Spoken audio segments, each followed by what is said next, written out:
에덴 동산에서 선악과를 따먹은 아담과 하와가 처음 느꼈던 감정은 부끄러움입니다. 그들은 벌거벗었다는 사실에 부끄러움을 느꼈죠. 물론 선악과를 따먹기 이전에도 벌거벗었으나 그들은 전혀 부끄러움을 느끼지 않았습니다. 왜 그렇습니까? 사랑의 옷을 입고 있었기 때문입니다. 사랑은 허다한 허물을 덮지 않습니까? 사랑하면 상대의 허물이 전혀 보이지 않죠. 그들은 하나님 사랑의 옷을 입고 있었기 때문에 벌거벗은 것이 하등의 문제가 되지 않았던 겁니다. 그런데 선악과를 먹고 난 다음에 눈이 밝아지자 비로소 자신들이 벌거벗은 것이 부끄러운 줄 알게 되었습니다. 그래서 그들이 한 일이 무엇입니까? 나뭇잎으로 옷을 만들어 그들의 부끄러움을 가린 겁니다. 그런데 생각해 보세요. 나뭇잎으로 옷을 만들어 가린다고 부끄러움이 가려집니까? 그리고 나뭇잎으로 만든 옷이 얼마나 가겠습니까? 그래서 하나님께서 임시적으로 가죽옷을 지어서 입히신 겁니다.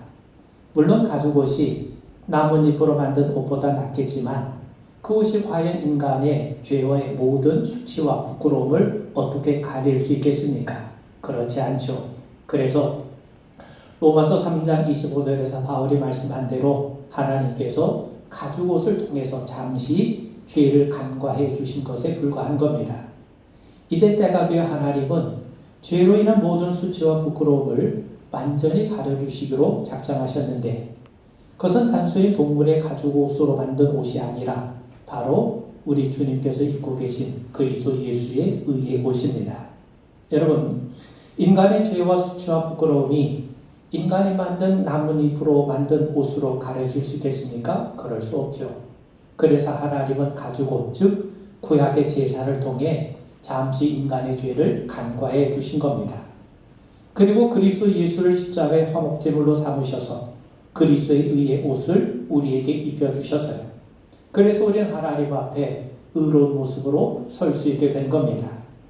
하나님이 우리를 위해서 준비해 놓으신 그 옷을 입을 때만이 우리는 하나님 앞에 온전하게 서게 되는 것이죠. 그렇다면 우리가 할 일이 무엇입니까? 하나님이 은혜로 주신 의의 옷을 우린 입는 겁니다. 이것이 구원이요. 이것이 바로 복음인 것이죠. 오늘 저는 복음에 대한 이야기를 세 가지로 여러분들과 함께 나누고자 합니다. 여러분, 복음이라고 하는 건 기쁜 소식이죠. 왕이 군대를 거느리고 나가서 전쟁에서 승리했습니다. 백성들은 두렵고 초조한 마음으로 전쟁의 결과가 어떻게 되었는지 그 소식을 기다리고 있지 않겠습니까? 그런데 왕이 전쟁에서 승리해요. 그래서 왕은 한시라도 빨리 이 승리의 소식을 백성들에게 전하고 싶어요. 그래서 전령들을 보냅니다.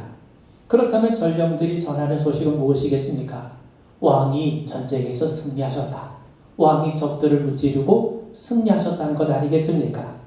그리고 그 소식을 들은 백성들은 이제 모두 두려움을 떨쳐버리고 승리를 자축하게 될 겁니다.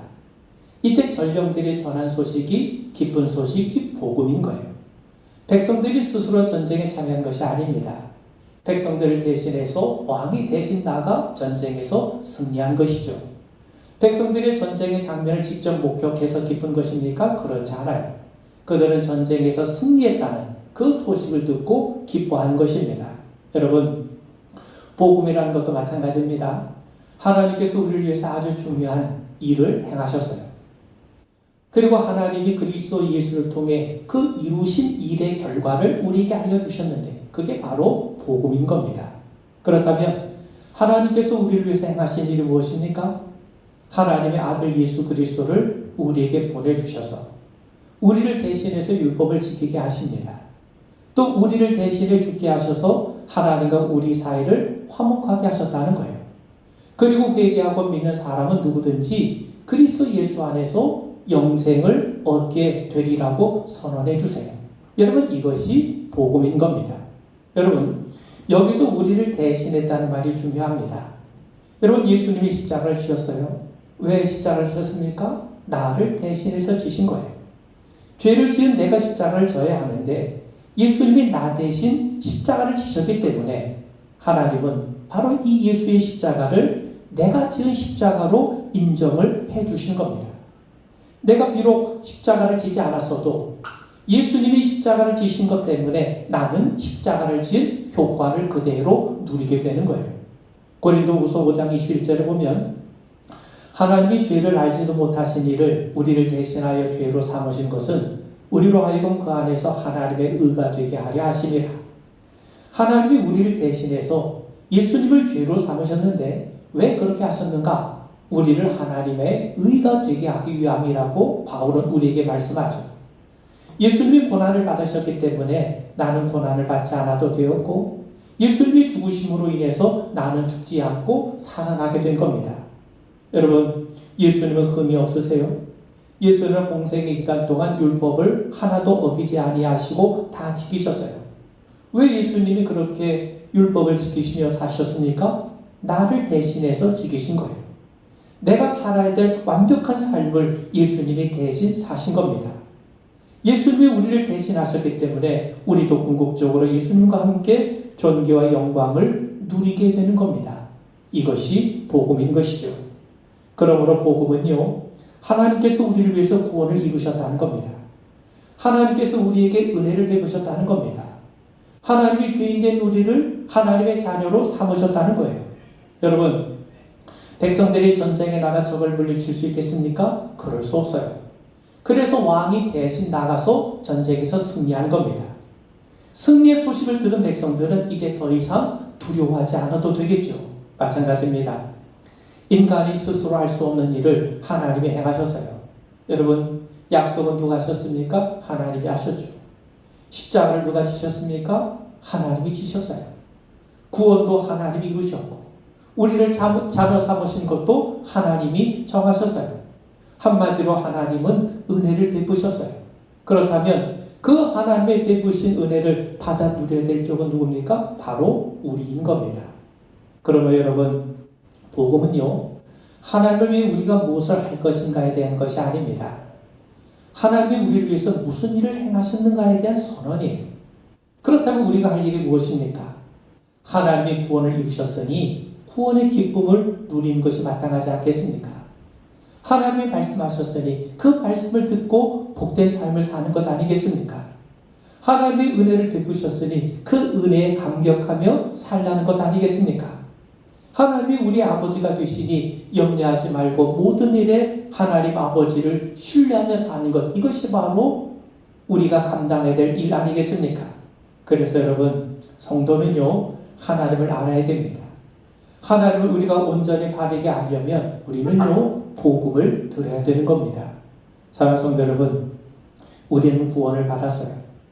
내가 구원받았다는 사실을 확신하는 것은 아주 중요합니다. 그런데 여러분, 내가 확신하면 구원받은 것이고 내가 확신하지 못하면 구원받지 못한 것입니까? 그렇지 않아요. 구원은 전적으로 하나님의 일이고 하나님께서 하시는 일입니다. 하나님이 계획하셨고 하나님이 실행하시고 하나님이 완성하신 일입니다. 그리고 이 사실을 우리에게 분명하게 선포까지 해주셨어요. 여러분, 이것이 복음이에요. 그러면 여러분, 내가 확신해야만 하나님의 자녀가 되고 내가 확신하지 못하면 하나님의 자녀가 아닌 것이 아니라는 거예요. 우리의 확신 여부에 따라 구원이 달라지는 것이 아닙니다. 왜 그렇습니까? 구원과 하나님의 자녀됨을 확신케 하시는 것은 우리의 노력과 우리의 의지나 우리의 감정으로 되는 것이 아니라 바로 성령님께서 하신 일이기 때문에 그렇습니다. 로마서 8장 16절에 보니까 성령이 친히 우리의 영과 더불어 우리가 하나님의 자녀인 것을 증언하신다라고 말씀해요. 그러므로 여러분, 우리가 구원받았다는 확신이 든다면 우리에게 임한 구원을 성령님께서 친히 인정하시고 깨닫게 하시고 보증하신 겁니다. 그런 의미에서 여러분, 구원의 확신을 여러분의 행동의 근거에서 확인하려고 하지 마십시오. 우리가 행위로 구원을 얻은 것입니까? 우리가 선한 행위를 많이 했기 때문에 그걸 보시고 하나님이 우리를 자녀 삼으신 겁니까? 그렇지 않죠. 하나님의 은혜로 구원을 선물로 우리에게 주신 것 아닙니까? 그런 의미에서 여러분, 하나님께서 그리스도 예수를 통해 우리에게 구원을 베푸시고 우리가 구원받았다고 선언해 주셨기 때문에 우리는 구원을 확신할 수 있는 거예요. 하나님께서 그리스도 예수 안에서 우리를 당신의 자녀로 삼아주셨다고 선언해 주셨기 때문에 우리는 하나님의 자녀임을 확신할 수 있게 되는 겁니다. 여러분, 예수님의 제자들에게 내 증인이 되라고 하세요. 오순절 성경 강림을 통해서 이제 제자들은 예수 그리스도를 드러내는 증인된 삶을 살게 되죠. 성령님은 예수의 영이기 때문에 성령 충만했던 제자들은 나가서 예수를 전했던 겁니다. 제자들은 예수님의 십자가와 부활을 전했어요. 예수님의 십자가 위에서 다 이루었다고 말씀하지 않으십니까? 그렇다면 도대체 뭐가 이루어졌다는 말입니까? 구원이 이루어졌다는 말이에요. 죄 용서함이 이루어졌다는 겁니다. 하나님과 우리 사이에 화목이 이루어졌다는 겁니다.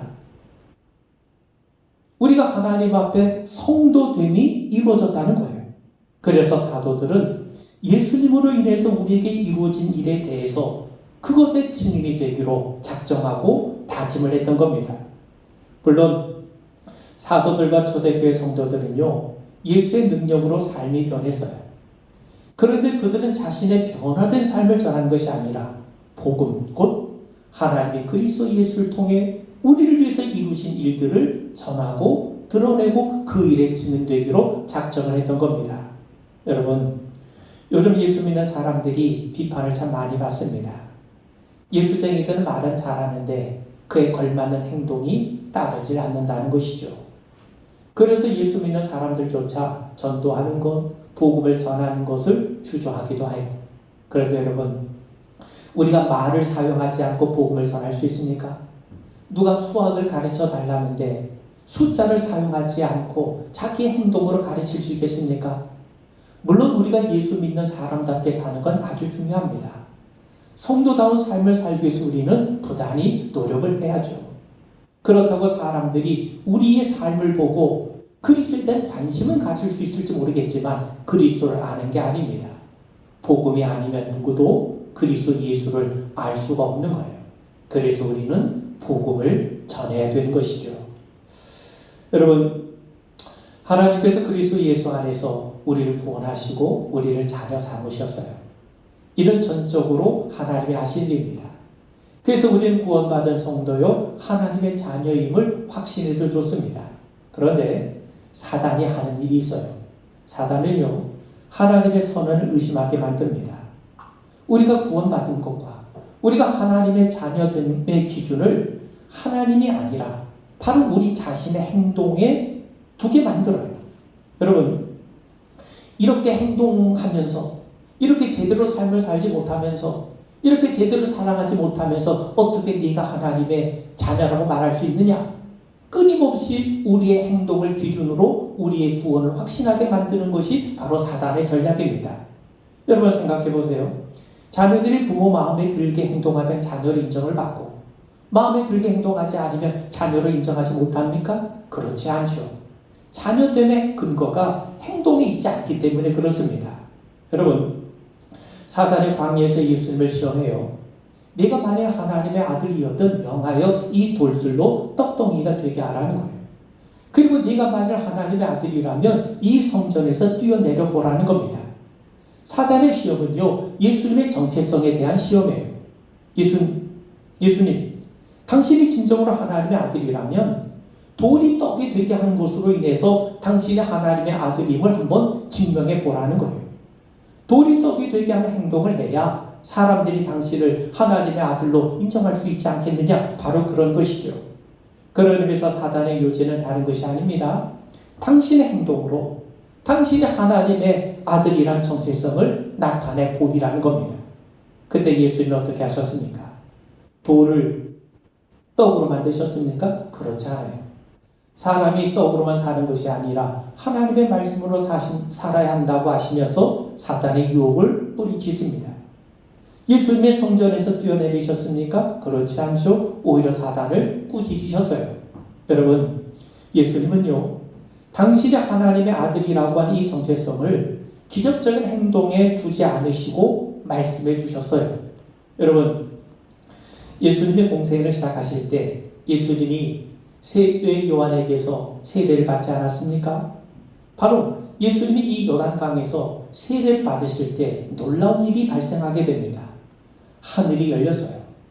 하나님의 성령이 비둘기같이 예수님 위에 임하셨습니다.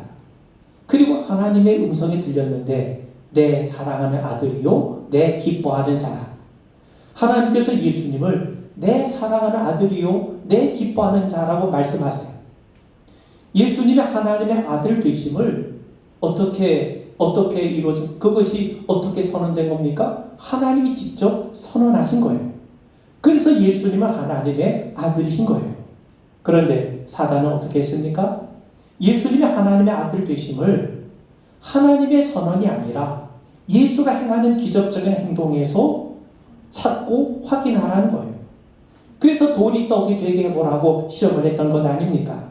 그러나 여러분, 예수님은 당신의 행동이 아니라 돌이 떡이 되게 하는 행동을 한 것이 아니라 저 성전에서 뛰어내린 그 행동을 통해서가 아니라 하나님께서 당신에 대해서 이는 내 사랑하는 아들이요 내 기뻐하는 자라 하나님의 말씀에서 하나님의 선언에서 예수님은 하나님의 아들의 정체성을 분명하게 확인하셨던 거예요.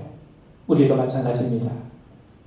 우리가 구원받은 하나님의 자녀라는 정체성을 어디서 확인할 수 있습니까? 복음 안에서 확인하게 되는 겁니다. 여러분, 하나님께서 그리스도 예수를 통해 우리를 구원하셨다고 선언하세요. 그래서 우리가 구원받았음을 확신하게 되는 겁니다. 하나님께서 그리스도 예수 안에서 우리를 당신의 자녀로 삼으셨어요. 하나님이 자녀 삼아주셨다고 선언해 주셨기 때문에 우리는 하나님의 자녀임을 확신하게 되는 겁니다. 우리의 행위로 확신하는 것이 아니라 하나님의 말씀을 통해서 우리는 확신하게 되는 겁니다. 여러분, 우리가 복음 앞에 설 때마다 우리는 두 가지를 깨닫습니다. 이게 참 우리에게 위로가 돼요. 첫째는 뭐냐면 아무리 의로운 사람이라 할지라도 죄의 유혹 앞에 넘어질 수 있다는 겁니다. 왜요? 그만큼 우리 안에 죄성이 강하기 때문이죠. 여러분, 우리가 아는 것처럼 모세는요, 참 위대한 하나님의 사람입니다. 하나님이 그를 통해 출애굽을 이루셨죠. 하나님께서 그에게 율법을 수여해 주셨죠. 또 하나님이 인정하실 만큼 그는 온유한 사람으로 인정받지 않았습니까? 그런 모세가 넘어졌어요. 이스라엘 백성들이 가데스에 머물렀을 때 물이 없으니까 백성들이 저마다 불평하기 시작합니다. 하나님 모세에게 반석에게 명령하여 물을 내라고 하세요. 그러자 모세가 어떻게 말을 합니까? 우리가 너를 위하여 이 반석에서 물을 내랴. 그러면서 지팡이로 반석을 2번이나 내리치게 됩니다. 여러분, 반석에서 물을 누가 내시는 겁니까? 하나님이 내시는 거예요. 근데 모세는 마치 자신이 물을 내는 것처럼 말하고 있어요. 하나님은 모세에게 반석에게 명령하여 물을 내라고 하셨는데 모세는 아예 지팡이를 2번이나 내리셨습니다. 그래서 하나님이 모세에게 말씀하시죠. 네가 나를 믿지 않았고 백성들 앞에서 내 거룩함을 드러내지 않았다고 하십니다. 그 일로 인해서 이 모세는 출애굽의 위대한 지도자였음에도 불구하고 가나안 땅에 들어가지 못하지 않았습니까? 아무리 하나님의 사람이라 할지라도 넘어질 수 있다는 거예요. 또 신약 성경에 보면 베드로 잘 아시지 않습니까? 그는 예수님의 수제자예요. 주님을 위해서 물로 뛰어내렸을 뿐만 아니라 예수님이야말로 살아계신 하나님의 아들이요 그리스도라고 고백했던 사람 아닙니까? 그런 베드로였지만 여종 앞에서 3번이나 예수님을 배반했어요. 그런 의미에서 여러분, 아무리 영적으로 탁월한 사람도 넘어질 수 있어요. 그래서 우리는 겸손해질 수밖에 없는 겁니다. 또 반면 아무리 허물이 많은 죄인이라 할지라도 그리스도의 은총을 받을 수 있는 거예요. 이런 사람의 성경에는 이루 헤아릴 수 없이 많이 나옵니다. 우리가 지난번에 살폈던 삭개오, 또 7 귀신 들렸던 막달라 마리아, 얼마나 많은 사람들이, 얼마나 많은 죄와 허물에 사로잡힌 사람이 우리 주님의 은총을 받았습니까? 정말 우리에게 위로가 됩니다. 여러분, 사단은요 참소자입니다. 늘 우리 죄를 지적해서 죄책감을 갖게 만들어요. 반면에 성령님께서도 우리의 죄를 지적하십니다. 그런데 사단과 성령이 죄를 지적하는 모습은 다릅니다. 사단은요 우리의 죄를 지적해요. 그래서 죄책감과 절망에 빠지게 만들고 자괴감을 갖게 합니다. 우리가 제대로 행동하지 못한 것을 끊임없이 들춰내서 우리가 잘못한 행동을 근거로 해서 자신을 판단하게 만들어요. 우리의 죄된 행동을 보게 함으로써 이런 행동밖에 하지 못하는, 하나님 앞에 선한 행동하지 못하는 우리 자신을 보게 함으로써 하나님의 자녀라는 정체성에 의문을 품게 하고 결국 무너뜨리는 것, 이게 바로 사단이 하는 일입니다. 반면에 성경도 죄를 지적하시죠. 복음을 통해서 우리가 하나님의 자녀됨을 깨닫게 하시고 그렇게 함으로써 죄를 회개하고 주님께 돌아서게 만들어 가십니다. 그런 의미에서 여러분, 사단은요, 우리의 행위를 기준으로 해서 우리의 행동을 보게 함으로써 하나님의 자녀라고 하는 정체성을 무너뜨리게 합니다. 반면 성령님께서는요, 말씀을 통해서 우리가 하나님의 자녀구나, 우리가 하나님의 백성이구나, 하나님이 우리와 동행하시는구나, 하나님 백성, 하나님 자녀라고 하는 정체성을 확신하게 함으로써 우리가 하나님의 자녀이니 하나님 앞에 우리의 행위를 바르게 세워가야 되겠구나, 끊임없이 우리를 하나님 앞에 선한 그리스도인으로 이끌어 가시는 겁니다. 여러분, 사랑을 이해하는 것과 실제로 사랑하는 것은 다릅니다. 사탕이 달다는 것을 아는 것과 사탕의 달콤함을 느끼는 것은 전혀 다릅니다. 마찬가지로요, 우리가 복음을 이해하는 것과 우리가 복음을 누리며 사는 것은 또 다른 문제입니다. 여러분, 하나님이 우리를 사랑하십니다. 지금 우리를 사랑하신 것보다 더 우리를 사랑하게 할 수가 없어요. 하나님의 사랑은 그만큼 완전한 사랑입니다. 어떻게 그걸 우리가 확신할 수 있게 되는가? 여러분, 예수님에 대한 하나님의 사랑은요, 변함이 없어요. 완전합니다. 그리고 우리는 그리스도 예수 안에 있어요. 그래서 그리스도 예수 안에 있는 우리를 향한 하나님의 사랑은 변할 수가 없는 겁니다. 무슨 말이냐면, 여러분, 하나님이 우리를 보시고 의롭다고 여기신 겁니까? 그렇지 않아요. 그리스도를 보시고 의롭다고 여기신 거예요. 우리가 그리스도 안에 있기 때문에, 그리스도가 우리를 품고 계시기 때문에 우리를 품고 계시는 그리스도의 의로움을 보시고 하나님이 우리를 의롭다고 여기시는 겁니다. 마찬가지입니다. 하나님의 사랑이 완전한 것은 우리가 그리스도 안에 있기 때문에 그리스도를 향한 하나님의 사랑이 완전한 것처럼 우리를 향한 하나님의 사랑도 완전할 수밖에 없는 겁니다. 여러분, 하나님의 사랑은 더함도 덜함도 없어요. 하나님이 우리를 더 사랑하게 할 수도 없고 덜 사랑하게 할 수도 없다는 거예요. 하나님이 우리의 행위를 보시고 더 사랑하거나 덜 사랑하시는 게 아닙니다. 그러므로 우리는 그리스도 예수 안에서, 복음 안에서 우리의 정체성을 받아들여야 됩니다. 우리의 행위가 아니라 하나님의 선행, 즉 그리스도 예수 안에서 하나님의 행하신 일로 인해서 하나님께서 우리에게 선언하신 그 말씀으로 인하여 우리는 구원과 하나님의 자녀됨의 확신을 가져야 한다는 겁니다. 오늘 여러분, 디도서 2장 11절에서 14절 말씀을 읽었습니다. 바울은 하나님의 자녀된 우리는 경건하지 않은 것과 세상 정욕을 버리라고 말씀해요. 신중함과 의로움과 경건함으로 살라고 권면합니다. 예수님의 영광이 나타나심을 기다리며 살라고 말씀합니다. 그러면 어떻게 우리가 이런 삶을 살 수 있나? 하나님의 자녀다운 삶을 살게 하는 것이 뭐냐? 무엇이 우리를 양육하여 이런 삶을 살게 하는가? 모든 사람에게 구원을 주시는 하나님의 은혜라고 말씀합니다. 여러분, 하나님이 십자가를 통해 자신을 주셨어요. 우리를 당신의 소유로 삼으셨습니다. 또한 예수님을 무덤에서 일으키신 능력으로 우리를 구원하시고 영원한 나라로 인도하시기 위해서 다시 우리에게 찾아오실 겁니다. 이 모든 일을 하나님이 친히 계획하셨고 실행하셨고 완성하십니다. 하나님이 우리를 위해서 큰 일을 행하셨고 행하실 겁니다. 여러분, 이것이 복음인 거죠. 그 복음의 이야기, 하나님의 은혜의 이야기에 우리가 사로잡힐 때 우리는 선한 일에 열심을 내게 될 것이고 그의 나타나심을 진심으로 사모하게 될 겁니다. 그러면 여러분, 중요한 것은요, 예수님의 이야기, 복음의 이야기입니다. 바울은요, 성도들에게 너희들 더 열심히 노력하라, 더 힘써 실천하라, 이렇게 우리에게 말씀하지 않습니다. 그의 초점은 행위가 아니라 믿음이에요. 하나님이 나를 위해서 행하신 일을 알면 할수록, 하나님께서 나를 위해 일하실 내용을 우리가 분명히 기대하면 기대할수록, 달리 말하면 복음에 우리가 사로잡히면 사로잡힐수록 우리의 마음은 변하게 될 것이고, 우리의 마음이 변할 때 바른 행동이 나오게 되는 겁니다. 여러분, 아이가 어릴 땐 자신의 생일이 최고인 줄 알아요.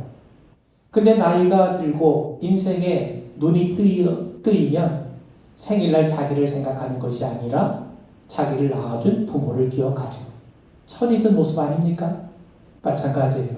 신앙이 어릴 땐 주로 자신의 행한 일을 자랑합니다. 내가 참 교회에서 봉사하고 기도하고 열심을 다하는 것을 드러내죠.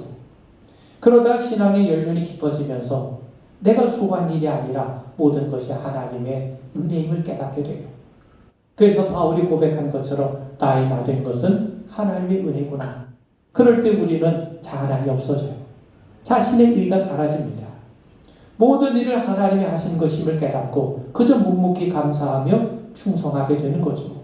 여러분, 이것이 은혜를 아는 자의 모습이요, 성도의 모습인 겁니다. 사랑하는 성도 여러분, 은혜를 베푸시는 일은요, 하나님이 하세요. 구원은요, 하나님의 일입니다. 우리를 자녀 삼아주신 것도 하나님이 하신 일입니다. 우리를 위해서 십자가를 지신 것은요, 예수님이 하신 일이에요. 사람 닦는 어부가 되게 하신 것도 예수님의 일입니다. 보혜사 성령을 우리에게 보내주신 것도 예수님이 하신 일이에요. 땅끝까지 이르러 증인되게 하신 일은 성령님이 하신 일입니다. 우리에게 은사를 주시고 능력을 주시고 성도로서 승리하는 삶을 살게 하신 것 역시 성령께서 하신 일입니다. 반면에 하나님 베푸신 은혜를 누리는 것은요, 우리의 일입니다. 구원받은 기쁨을 누리는 것은 우리의 몫이죠. 하나님의 자녀로 사는 것은 우리가 할 일입니다.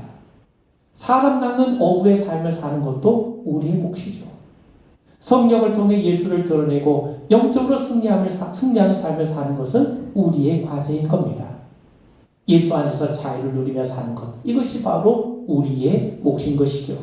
성도 여러분, 성도는요, 하나님의 행하신 것을 누리는 삶을 사는 자입니다. 세상 사람들은 자신이 행하고 자신이 수고하는 것을 누리지만, 성도는요, 자신이 행하지 않은 일로 인하여, 주님께서 이루신 일로 인하여 가슴 벅차고 감격하고 즐거워하는 것이 마땅합니다. 이것이 믿는 자의 모습 아니겠습니까? 그런 의미에서 여러분, 성도의 삶을 살려면 우리는 복음을 알아야 됩니다. 하나님의 행하신 일 알아야 됩니다. 하나님의 나를 위해서 행하신 일들을 우리가 깊이 알아갈 때 우리는 변할 것이고, 그때 비로소 우리는 성도다운 아름다운 삶이 분명하게 드러날 줄 믿습니다. 우리 기도하겠습니다. 하나님께서 우리를 위해서 행하신 일들을 기억하며 늘 범사해야 할 감사할 뿐만 아니라 늘 기쁨으로 주님 앞에 자원하는 마음으로 주님을 따르며 주를 드러내는 증인된 삶이 되도록 도와주시옵소서. 오늘도 예배한 우리 모든 성도들에게 하나님의 긍휼이 함께 하시고 성령으로 우리의 심령을 조명해 주셔서 복음의 그 깊은 의미와 내용을 바르게 온전히 알아가며 깨달아가는 그 복음으로 인해 변화되어가는 우리 모두가 되게 하여 주옵소서. 예수님 이름 받들어 간절히 기도하옵나이다. 아멘.